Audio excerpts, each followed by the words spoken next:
صبح نہار منہ لمبے لمبے سانس لینے سے دل کی بیماری نہیں ہوتی۔ کھٹی چیزیں کھانے سے مردانگی میں کمی ہو جاتی ہے۔ کدو کے بیج کھانے سے بال لمبے ہوتے ہیں اور بال مضبوط ہوتے ہیں۔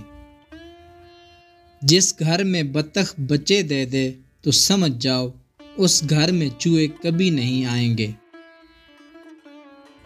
گھر میں سفید رنگ کا پینٹ کروانے سے مچھر بہت ہی کم آتے ہیں۔ جس گھر کا رنگ سبز ہو سمجھ جاؤ اس گھر کی چھت پر کبوتر زیادہ آئیں گے۔ ماہواری کے دوران درد کی صورت میں نہانے سے درد اور بڑھ جاتا ہے۔ روزانہ سونف والا دودھ پینے سے رنگ گورا ہو جاتا ہے۔ ٹانگوں میں درد ہو تو اس کا بہترین علاج گرم پانی سے غسل کرنا ہے۔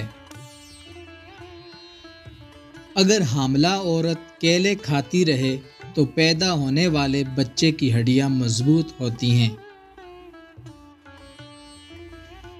کچے سیب پر شہد لگا کر کھانے سے جلد ٹائٹ رہتی ہے۔ کچے امرود کھانے سے دانت مضبوط ہوتے ہیں۔ آم کا اچار کھانے سے ہاضمہ ٹھیک رہتا ہے۔ انار کے چھلکے کو جلا کر راکھ چاٹنے سے ماہواری کے دوران درد نہیں ہوتا۔ بکری کے دودھ میں شہد ڈال کر پینے سے چھاتیاں خوبصورت ہو جاتی ہیں۔